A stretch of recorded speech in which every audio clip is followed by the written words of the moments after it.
ముందుగా వేదిక టీవీ ప్రేక్షకులకు స్వాగతం. వేదిక టీవీ చేపడుతున్న సర్వే ఏదైతే ఉందో ఇది కేవలం ప్రజల అభిప్రాయాలు మాత్రమే. వేదిక టీవీ అభిప్రాయం కాదు. నిజాన్ని నిర్భయంగా ప్రజలతో మాట్లాడి చర్చించడానికి వేదిక టీవీ ఎల్లప్పుడూ కృషి చేస్తుంది. ఇందులో భాగంగా ఈరోజు నల్గొండలో ఉన్నటువంటి ఎన్జీ కాలేజ్ దగ్గర రావడం జరిగింది.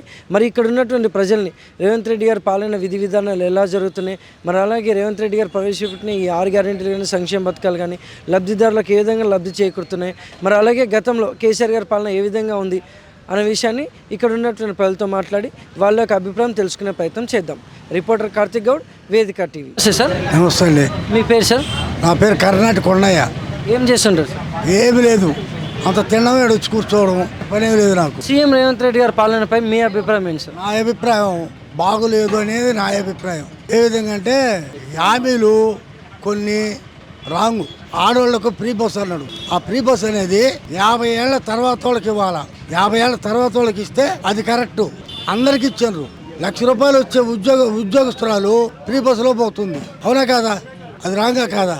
రెండవది, ముసలి పింఛన్ ఉంది, 4,000 ఇస్తానన్నాడు. నాకు 71 సంవత్సరం, ఇంతవరకు పింఛన్ లేదు. అంటే నువ్వు అడగొచ్చు, మరి ఇన్ని రోజులు ఏం చేసి నువ్వు పెట్టుకోలేదు. 6 సార్లు పెట్టా, రాలే. 7వ పెట్టా, ఇది రేవంత్ రెడ్డి ఇస్తాడని. ఇప్పటికి గతి లేదు, అతి లేదు. అవునా కదా? ఇంకా చాలా ఉన్నాయిలే చెప్పుకుంటూ పోతే. మరి గతంలో కేసీఆర్ గారి పాలనపై మీ అభిప్రాయం ఏంటి? కేసీఆర్ గారి పాలన పర్వాలే, ఒక రకంగా అప్పు చేసిండో సప్పు చేసిండో కొంత చేసిండు, చేయలేదని కాదు. కరెంటు 200 ఫ్రీ, 200 ఎట్లా ఫ్రీ అన్నాడు. అది కరెక్ట్ కాదు, కరెక్ట్ లేదు. గ్యాస్ ది కూడా కరెక్ట్ కాదు. అవి పడతలేవు. ఇంకా ఉన్నాయిలే. ఎందుకండి నా వరకు నాకు నచ్చలేదండి, ఒకరి సంగతి కాదు. Thank you sir. నమస్తే సార్. నమస్తే. మీ పేరు సార్? సత్యయ్య. ఏం చేస్తుంటారు సార్? ఏది బేరం చేసేది, ఇదివరకు బేరం చేస్తలేను, ఖాళీగా ఉన్నా. మా కాంగ్రెస్ అంటే ఒకప్పుడు చాలా అభిమానం ఉండే. ఎంతో సరే 10 ఏళ్ళు ఒకరికి అవకాశం ఇచ్చినందుకు తెలంగాణ వచ్చినందుకు ఆడు వచ్చేది అప్పు చేసిండు, ఏ చేసిండు, అభిమానం మంచిగా చేసిండు. ఈయన వచ్చినాక మాటలతోనే ఐజ్ చేసిండు, అందరినీ జనాలను మొత్తం ఐజ్ చేసిండు.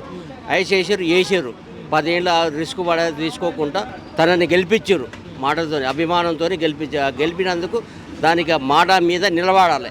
ఒక్క మాట మీద నిలబడలేదు. ఆయన ఇచ్చింది ఏంది? బస్సు ఫ్రీ అన్న. ఓన్లీ బస్సు ఏదికి మెయిన్ వాళ్ళకి 60 ఏళ్ళు దాటిన వాళ్ళకి పెట్టండి.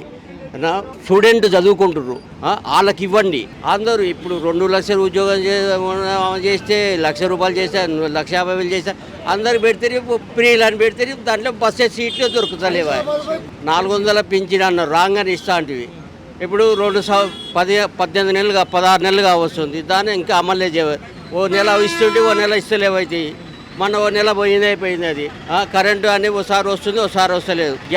గ్యాస్ కూడా వస్తలేదు. ఒక నెల వచ్చింది, కథం. ఇవాళకి ఆయన 14 నుంచి ఏది గ్యాస్ అమలుకు రాలేదు.